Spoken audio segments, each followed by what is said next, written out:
What's up, people? Pizowell here, and today I want to talk to you guys about The Invisible Man. And I was pretty excited about The Invisible Man. I thought the trailer looked pretty good, and the film is written and directed by Leigh Whannell. I was a big fan of his last film, Upgrade, so I went into The Invisible Man pretty optimistic. And I'm happy to say that the movie, for the most part, delivers. A plot synopsis for this film really isn't necessary. If you saw the trailer, I think you pretty much got the gist of what's going on here.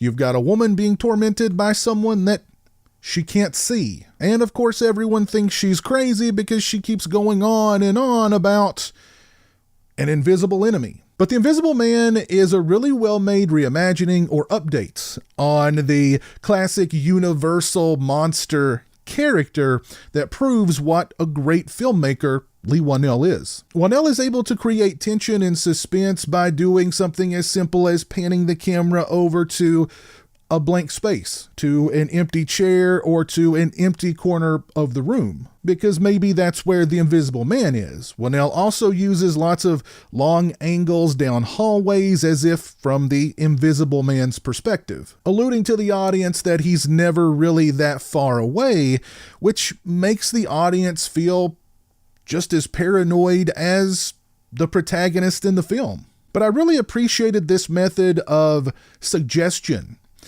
in that the Invisible Man could be anywhere at any time. And because of this, I really found myself focusing closely on the screen and on every inch of the screen to the point where I kind of gave myself a headache. There's a great sequence around the midway point that happens so quickly.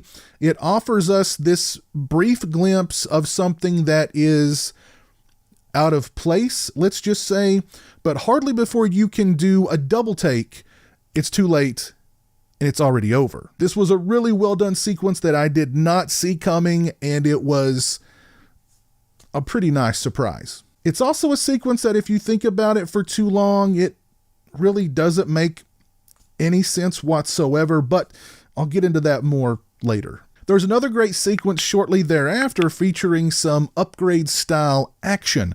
Although it's not quite as hyperkinetic as the action sequences in Upgrade, it's definitely Upgrade-ish, proving that Whannell can handle suspense through subtlety and give us some kick-ass action sequences when needed. Elisabeth Moss delivers a fantastic performance in the lead. She's in virtually every scene in this movie, and the movie really hinges on the audience being invested in her. And I definitely felt invested in her character from the get-go. I felt for her when everyone doubted her, and I was like, you go girl, when she nutted up and decided to take it to this invisible prick. Her arc from broken woman to woman breaking bad was quite captivating. One qualm I have with The Invisible Man is the plentiful plot holes throughout. Now, a lot of them you can write off as, movie logic, but there are others that stick out like a sore thumb. I don't want to step too deep into these plot holes because I could very easily break an ankle. They're that big, and because of spoilers, but I'm guessing the Invisible Man also had an invisible jet like Wonder Woman that could get him from point A to point B really quickly.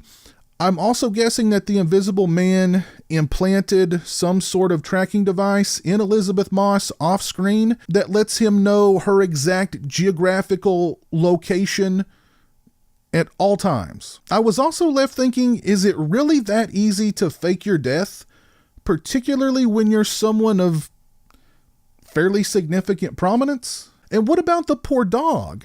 Would you really leave an animal behind in the abandoned home of its dead owner?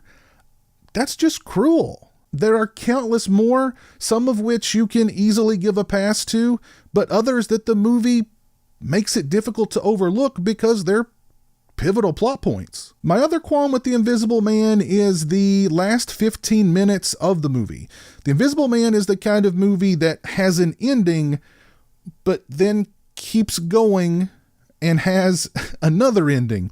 Now, the first ending isn't perfect, but it's satisfactory and says something about the long-term effects of physical and mental abuse. The second ending, I guess, suggests that said abuse makes the abused just as cold-blooded, if not more so, than the abuser. Still, overall, I enjoyed The Invisible Man. The script could have used a polish, sure, but Wanell delivers again when it comes to the visuals. The guy definitely knows how to establish and build on suspense and tension. He's really one of my favorite filmmakers working today, and Elizabeth Moss's performance is dynamite. If you haven't seen The Invisible Man, I recommend it. Go and check it out. If you've seen The Invisible Man, please let me know your thoughts on it down in the comments section below. If you like this video, please leave it a thumbs up and share it on social media. If you're not following me on social media, those links are in the description. They're also right around here. As always, thanks so much for watching. I really appreciate it. Take care, and until next time, peace. A big thank you to all my awesome Patreon supporters. I appreciate your generosity and support of my channel. Become a patron today and join me for monthly live streams and have a say in what movies I review on my channel. Patreon.com/pizowell or follow the link in the description.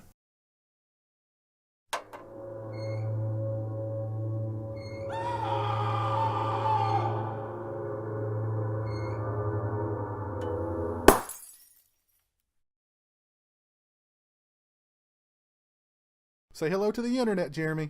Hello to the internet.